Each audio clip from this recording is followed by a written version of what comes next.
साथियों नमस्कार। Teachers academy online coaching institute से मैं हूं डॉक्टर अम्बरीश शुक्ला। आप सबका बेहद स्वागत है आपके अपने चाहते संस्थान में। साथियों आज विश्व योग दिवस है। योग करिए और निरोग रहिए। तो विश्व योग दिवस के उपलक्ष्य में आज आप सबके लिए एक बड़ी छूट अनाउंस की जा रही है टीचर्स एकेडमी की तरफ से कि हमारे सभी कोर्स जो भी टीजीटी पीजीटी एकेडमी में चल रहे हैं, टीचर्स एकेडमी पे चल रहे हैं, यूजीसी एकेडमी में चल रहे हैं, आपको केवल एक फी में मिल जाएंगे। 1 फी में ऑल कोर्स। यानी कि आप ये सोचिए कि सारे कोर्स मैथ के भी हिंदी के भी, ऐसा नहीं। अगर आप हिंदी का ले रहे हैं तो हिंदी का सारा कोर्स आपको एक फी में मिल जाएगा। ये आपको कहा जा रहा है। 1 कोर्स का मतलब फिर से समझ लीजिए, 1 कोर्स का मतलब होगा टीजीटी, यानी हिंदी टीजीटी की फीस उतनी होगी, मैथ टीजीटी की फीस उतनी होगी, इंग्लिश टीजीटी की फीस उतनी होगी। जितने भी कोर्सेज हमारे सभी कोर्सेज आपको एक ही फी में मिलेंगे, सबकी फीस अलग अलग नहीं होगी। और ये ऑफर केवल 24 आवर के लिए दिया जा रहा है, 24 घंटे के लिए दिया जा रहा है। आप व्हाट्सएप करके हमारा ऑफर ले सकते हैं। हमारा नंबर नोट कर लीजिएगा, नंबर है 96 28 95 92 37। और ये ऑफर केवल 24 आवर के लिए है। सभी विषयों का नया बैच स्टार्ट हो रहा है, जिस बैच का नाम है अंतिम प्रहार। अंतिम प्रहार के नाम से ये बैच हमारा होगा, जिसमें आपको पूरा पढ़ाया जाएगा, पूरा नोट्स दिया जाएगा और परीक्षा से पहले पूरा कोर्स खत्म करके रिवीजन भी कराया जाएगा, डाउट्स भी क्लियर कराया जाएगा और 10 महत्वपूर्ण प्रैक्टिस मॉडल पेपर भी दिए जाएंगे। तो ये अंतिम प्रहार के नाम से बैच है और इस बैच में भी प्रवेश अगर आप लेते हैं तो 24 घंटे के लिए आपको यहां पर भारी छूट दी जा रही है। किस लिए? आज विश्व योग दिवस के लिए। ठीक है, चलिए ये तो इंफॉर्मेशन थी। बाकी आप देख लीजिए, बाबा जी ने एक बहुत बड़ी घोषणा कर दी है और इस घोषणा से तो मुझे लगता है कि अब जितने भी पेपर आउट कराने वाले लोग हैं वो थर थर कांप रहे होंगे। ये मैं नहीं कह रहा हूं, ये बहुत सारे लोग कह रहे हैं और बाबा जी इसीलिए इसको बनाए हैं। देखते हैं क्या सी सच्चाई है। वैसे आप लोग इसको देख भी चुके होंगे। मुझे बड़ा हास्यास्पद लग रहा है। बहरहाल जो भी हो, जैसे कुछ गरीब होते हैं, कुछ बहुत गरीब होते हैं। तो कुछ गरीब जो होते हैं जो नाभि की रुई से कंबल बना के ओढ़ते हैं, ठीक है। तो ये उन गरीबों के लिए कानून बनाया गया है जो बेचारे कभी पेपर आउट कराने के लिए सोचते भी नहीं है, पहले से वो गरीब हैं। तो वही कहावत है कि नाभि से जो रुई निकलती है उससे कंबल बना के जो गरीब अपनी ठंडी काटता है, उस गरीब के लिए ये बनाया गया है। बहरहाल जो पेपर आउट कराते हैं वो दुर्दांत तो होते हैं, गरीब तो होते ही नहीं है। लेकिन ये कहां तक कानून प्रभावी है और ये किन किन परीक्षाओं पर लागू होगा? यहां पर ये सभी परीक्षाओं के लिए नियम लागू कर दिए गए हैं। इसमें कुछ नियम ऐसे हैं जो काफी कारगर साबित होंगे और कुछ नियम ऐसे हैं जो बिना किसी काम के हैं, यहां पर कोई काम नहीं होगा। ठीक है, देख लेते हैं। क्या स्टेशन से 10 किलोमीटर के अंदर होगी परीक्षा केंद्र? ये पहली बात है। तो ये बहुत बड़ी बात नहीं है, लेकिन इससे थोड़ी सी राहत मिलेगी, क्योंकि अभी मैं यूजीसी नेट के परीक्षा केंद्रों पर अपने साथियों के साथ मिलने गया था, छात्रों से। तो कुछ तो इतने दूर थे कि वहां बच्चे पहुंचे बहुत देर से थे और किसी तरह से साधन उनको मिला था। तो इससे थोड़ी सी राहत होगी कि परीक्षा केंद्र जो होगा वो कहीं भी बनाया जाएगा तो स्टेशन से 10 किलोमीटर से अधिक दूरी नहीं होगी। ये तो ठीक है, अच्छा। नई नीति क्या है? भर्ती परीक्षा पेपर लीक होने से रोकने और धांधली खत्म करने के लिए मुख्यमंत्री योगी आदित्यनाथ के निर्देशन में नई नीति जारी कर दी गई है। परीक्षा केंद्र बस स्टैंड, रेलवे स्टेशन व कोषागार से 10 किलोमीटर के अंदर होगा। इसके साथ ही केंद्र को 3 साल परीक्षा कराने का अनुभव होना चाहिए, यानी पहली बार किसी को परीक्षा केंद्र नहीं बनाया जाएगा। यह भी अच्छा है, इसका भी हम स्वागत करते हैं कि अगर कोई पहली बार परीक्षा करवाने जा रहा है परीक्षा केंद्र, तो वहां पर उसको परीक्षा कराने का मौका नहीं दिया जाएगा। कम से कम 3 साल होना चाहिए अनुभव और शहर की आबादी के अंदर होना चाहिए। यह भी बहुत अच्छा डिसीजन है, मैं इसका स्वागत करता हूं कि बहुत सारे बच्चे गांव में पेपर देने जाते थे और गांव में ही पेपर आउट हो जाते थे। तो ये अच्छा निर्णय है। वहां जाने के लिए सड़क के साथ यातायात साधन की व्यवस्था हो, परीक्षा केंद्र के भवन में बाउंड्री वाल हो, पेयजल शौचालय के साथ ही बिजली व जनरेटर की व्यवस्था होनी चाहिए। सीसीटीवी भी चालू हालत में होना चाहिए। डीएम की अध्यक्षता में समिति बनाकर परीक्षा केंद्रों का चयन होगा। श्रेणी ए में राजकीय इंटर कॉलेज, राजकीय डिग्री कॉलेज, राज्य व केंद्र व विश्वविद्यालय, पॉलिटेक्निक, इंजीनियर, मेडिकल कॉलेजों को रखा गया है। श्रेणी बी में इसी श्रेणी के ख्याति प्राप्त सुविधा संपन्न एडेड स्कूलों के कॉलेजों को केंद्र बनाया जाएगा। काली सूची व विवादित स्कूल व कॉलेजों को केंद्र नहीं बनाया जाएगा। तो ये जो नियम है यह भी स्वागत योग्य है, बहुत अच्छा नियम है। मैं कुछ दिन पहले इस नियम की बात कर रहा था कि अगर ये नियम लागू हो जाएगा तो बहुत कम चांस रहेगा कि कोई भी पेपर आउट कराना चाहेगा या पेपर आउट होगा। यहां पर जानते हैं जो सबसे बड़ी समस्या है प्राइवेट स्कूलों को लेकर, प्राइवेट स्कूल और प्राइवेट स्कूल के जो प्रबंधक होते हैं वही ज्यादा पेपर आउट कराते हैं।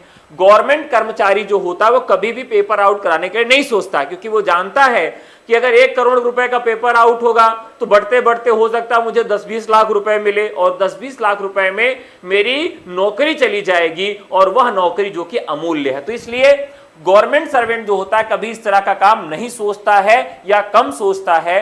तो यहां पर जो सेंटर बनाए जाएंगे वो राजकीय इंटर कॉलेज होंगे, राजकीय डिग्री कॉलेज होंगे, विश्वविद्यालय होंगे, पॉलिटेक्निक और इंजीनियरिंग मेडिकल कॉलेज होंगे। ये बहुत अच्छी बात है। श्रेणी बी में थोड़ी सी समस्या आ जाती है, एडेड कॉलेज जो है जिसमें आप सबको नौकरी मिलेगी टीजीटी पीजीटी की, तो वहां भी कर्मचारी जो होते हैं गवर्नमेंटेड ही होते हैं, बस वहां के प्रबंधक जो होते हैं प्राइवेट होते हैं, आप सब जानते हैं। तो यहां पर इन श्रेणियों में ही आपके परीक्षा सेंटर बनाए जाएंगे। ये भी अच्छा नियम है और स्वागत योग्य नियम है। प्रिंटिंग प्रेस के विषय में कुछ और जानकारी दी गई है। सबसे ज्यादा पेपर आउट होते हैं प्रिंटिंग प्रेस से।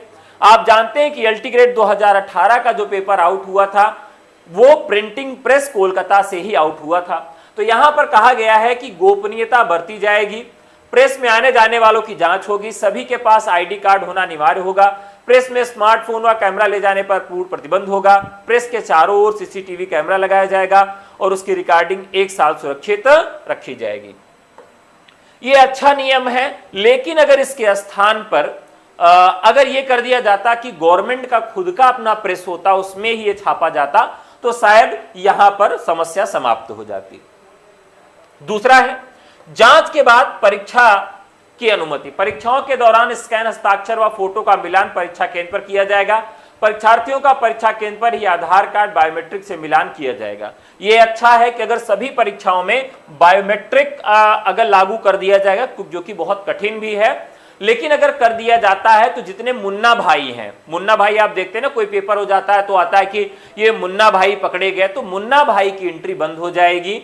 अभी एक खबर आई थी कि कोई अपने प्रेमिका के लिए पूरा हुलिया बदल के लड़की बन के गया था परीक्षा देने के लिए और बेचारा पकड़ा गया था। तो मुन्ना भाई यहां पकड़ में आ जाएंगे।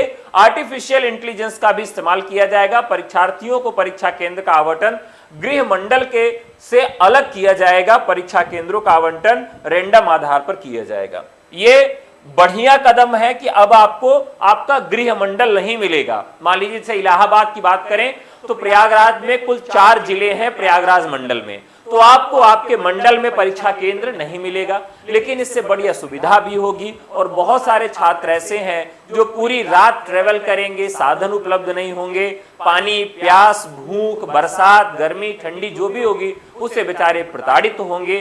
तो इसमें कुछ और हम कर सकते थे। बहरहाल नकल को रोकने के लिए अच्छा निर्णय है। इसके बदले हम ये कर सकते थे, केवल मंडल के मुख्यालयों में अगर हम परीक्षा केंद्र बनाते, सभी जिलों में न बनाते, क्योंकि जो छोटे छोटे जिले हैं जहां पर मुख्यालय दूर है परीक्षा केंद्र से, वहीं पर ये समस्याएं होती हैं। तो देखते हैं किसमें क्या होता है। कक्ष निरीक्षकों के पास कक्ष का आवंटन, अब यहां ध्यान रखना है कि जो 30 मिनट होंगे, यानी जो परीक्षा में ड्यूटी करने वाले कक्ष निरीक्षक होंगे, उनको पहले से नहीं मालूम होगा कि उनकी ड्यूटी कहां लगने वाली है। तो कक्ष निरीक्षकों के परीक्षा कक्ष का आवंटन परीक्षार्थियों के परीक्षा केंद्र पर प्रवेश से 30 मिनट पहले किया जाएगा। परीक्षा केंद्र पर 50% स्टाफ बाहर का होगा। परीक्षा केंद्रों पर तैनात होने वाले कर्मियों पर किसी भी इलेक्ट्रॉनिक डिवाइस ले जाने की प्रतिबंध होगा। हर पाली के लिए कोषागार से प्रश्न पत्र और उत्तर पुस्तिका अलग अलग ले जाई जाएगी। ये अच्छा निर्णय है कि पेपर जो होगा वो कोषागार में ही रखा जाएगा। देखिए अभी तक क्या होता था पेपर को भेज दिया जाता था सेंटर पर पेपर भेजा जाता था और थोड़ा सा 1 घंटे 2 घंटे पहले पेपर निकाल के बांट दिया जाता था। और ये समस्या क्यों होती थी? क्योंकि कोषागार से और मुख्यालय से सेंटर काफी दूर होते थे, 25 किलोमीटर, 30 किलोमीटर, 40 किलोमीटर। अभी जैसे यूजीसी नेट का पेपर आप देखिए तो प्रयागराज से हंडिया गया हुआ था, तो हंडिया अगर आप देखें तो 40 किलोमीटर है। अगर मुख्यालय से पेपर और कॉपी वहां लेके जाएंगे तो कैसे पहुंच पाएंगे? पहुंच ही नहीं पाएंगे। तो कोषागार से ये 10 किलोमीटर के दूर परीक्षा केंद्र होंगे तो संभव है कि पेपर जो है वह रात को वहां नहीं रखना पड़ेगा। आप चाहेंगे तो सेम डे उसी दिन सुबह ले जाके पेपर को आप सीधे परीक्षा सेंटर पर रख सकते हैं। तो एक अच्छी बात है, प्रश्न पत्र उत्तर पुस्तिका अलग अलग ले जाई जाएगी। एजेंसियों में चयन में गोपनीयता होगी। पहले क्या होता था, टेंडर जारी होता था तो टेंडर तो सबको मालूम चल जाता है, लेकिन टेंडर किसका पास हुआ इसकी जानकारी किसी को नहीं होगी। एजेंसियों का चयन अति गोपनीय तरीके से किया जाएगा। हर परीक्षा के लिए 2 या इससे अधिक सेटों में प्रश्न पत्र तैयार किया जाएगा। प्रत्येक सेट का पेपर अलग अलग एजेंसियों के माध्यम से तैयार कराते हुए अलग अलग छपवाया भी जाएगा। परीक्षा से 5 घंटे पहले यह किया जाएगा कि किस सेट का पेपर किस परीक्षा में इस्तेमाल किया जाएगा, यानी कि पहले से मालूम नहीं होगा कि यह पेपर कब होगा और किस सेंटर पर कौन सा पेपर जाएगा, कौन सा सेट प्रयोग में लाएगा। तो इससे होगा ये कि जैसे बहुत सारे लोग पेपर आउट करा लेते हैं, तो आपने सुना होगा कि कुछ लोग ये कहते हैं कि पेपर ले लीजिए, अगर वही सेट मिला होगा आपको तो आपको पैसा देना, नहीं तो पैसा नहीं देना। इस तरह से लोग कहते हैं। तो क्यों ऐसा कहते हैं? क्योंकि उनको मालूम नहीं होता कि कौन सा सेट असल में जाने वाला, तुक्का लगाते हैं। कई बार लोग मूर्ख बनाने के लिए भी आपको पुराने पेपर का आंसर की दे देते हैं। तो एक अच्छा कदम यह भी है कि पेपर जो है वह आपको 5 घंटा पहले ही निर्धारित होगा कि कौन सा सेट परीक्षा के लिए जाएगा। तो ये जो नियमावली तैयार की गई है ठीक है, लेकिन इसमें और भी चीजों को जोड़ना है, इंक्लूड करना है। ठीक है, तो यहां पर यही सूचना है और कहां कहां पेपर बनाया जाएगा, कैसे होगा। कुल मिलाकर ये इतने नियम तो ठीक है, इन नियमों की कमी थी, लेकिन कुछ और नियम इसमें इंक्लूड जब तक नहीं किए जाएंगे तब तक कुछ नहीं होगा। ठीक है, अब यहां पर एक और चीज है, ध्यान रख लीजिएगा कि हम लोगों ने जो नया बैच स्टार्ट किया है आप सब जानते होंगे, हमारा निःशुल्क एकलव्य बैच है। इसको स्कैन करके आप हमारा गूगल प्ले स्टोर से एप्लीकेशन टीचर्स एकेडमी का डाउनलोड कर सकते हैं। वहां पर आपको एकलव्य बैच मिल जाएगा सभी विषयों का। अगर आप अंतिम प्रहार बैच लेना चाहते हैं जो कि टीजीटी पीजीटी 2022 के लिए है, तो अंतिम प्रहार बैच शुरू हो चुका है और आज फीस में सबसे ज्यादा छूट दी गई है। आप हमें व्हाट्सएप करके हमारा कोर्स ले सकते हैं। हमारा नंबर है साथियों 9628 95 92 37। अभी आप लोग जाइएगा मत, आपसे और भी बात करनी है। 9628 95 92 37। साथियों आप सब बताइए कि परीक्षा में शुचिता बनी रहे, परीक्षा में पेपर आउट न हो, इसके लिए जो नियम अभी पारित किए गए हैं, इन नियमों के अतिरिक्त और कौन से नियम होने चाहिए आपके अनुसार?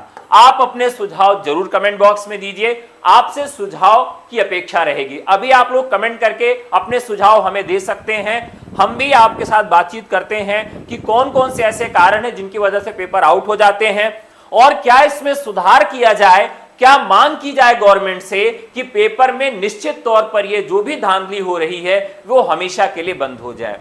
तो अंशुल जी कह रहे हैं कि सर जी यूपी टीजीटी पीजीएलटी का एग्जाम कब होगा? जी हाँ, इसके पर भी बात करेंगे। सर जी डेट कब तक आएगी? अरुणदीप जी कह रहे हैं अब इस पर भी बात करेंगे। आस्था एकेडमी कह रहे हैं कि आउट करने वालों को क्या होगा? ठीक है, इस पर भी बात करते हैं। टीजीटी का पेपर कब तक होगा? वंदना तिवारी। तो देखिए पेपर वाला जो है वो तो मैं भी बता दे रहा हूं। बाकी जो लोग पेपर आउट कराते हैं उनके लिए तो सेंट्रल गवर्नमेंट ने एक रूल पास ही कर दिया था, आप सब जानते हैं कि उनके साथ क्या होगा, उसके लिए तो रूल आ ही चुका है। एग्जाम डेट के विषय में मैं आपको बता देता हूं जो सबसे ज्यादा लोग पूछ रहे हैं। देखिए परीक्षा तिथि की बात कर दूं तो महीना चल रहा है आपका जून और आज हो गया आपका 21 जून। ठीक है, 21 जून हो गया। मैंने आपको एक डेट दिया था, क्या डेट दिया था? जुलाई का प्रथम सप्ताह। क्या दिया था? जुलाई का फर्स्ट वीक। तो जुलाई के फर्स्ट वीक में साथियों आपका कुछ काम होने वाला है। क्या काम होने वाला है? पहला काम होगा कि 4 जो है उप सचिवों की नियुक्ति होगी। ठीक है, और 1 जो होगी अध्यक्ष की नियुक्ति होगी। तो ये नियुक्ति वाला काम आपके जुलाई के फर्स्ट वीक में हो जाएगा। जुलाई के सेकेंड वीक तक टीजीटी पीजीटी का अधियाचन भेजा जाएगा जो पेंडिंग में है। जुलाई के सेकेंड वीक तक अधियाचन भेजा जाएगा और जुलाई महीने में ही परीक्षा एजेंसियों का चयन किया जाएगा, परीक्षा एजेंसियों का चयन किया जाएगा और परीक्षक मंडल के लिए भी फॉर्म निकाले जाएंगे और वेबसाइट बनाई जाएगी, क्योंकि अभी निश्चित तौर पर कोई वेबसाइट काम नहीं कर रही है, तो एक वेबसाइट बनाई जाएगी जिसमें सारे काम रखे जाएंगे। तो जुलाई महीने के अंत तक आपकी परीक्षा तिथियों की घोषणा कर दी जाएगी और परीक्षा तिथियों की घोषणा होने के बाद 90 दिन का समय मिलेगा आपको तैयारी करने के लिए। तो यानी अगर जुलाई में परीक्षा तिथि घोषित होती है, सितंबर, अक्टूबर, नवंबर, यानी कि जो आपका अक्टूबर लास्ट वीक है वहां से परीक्षा शुरू होके और दिसंबर तक परीक्षा हो सकती है, यानी अक्टूबर से परीक्षा आपकी स्टार्ट हो सकती है और यह दिसंबर तक चलेगी। अब कारण यह है कि यहां पर कुछ शॉर्ट टर्म एग्जाम भी हैं जो 60 दिन में करवाए जाएंगे।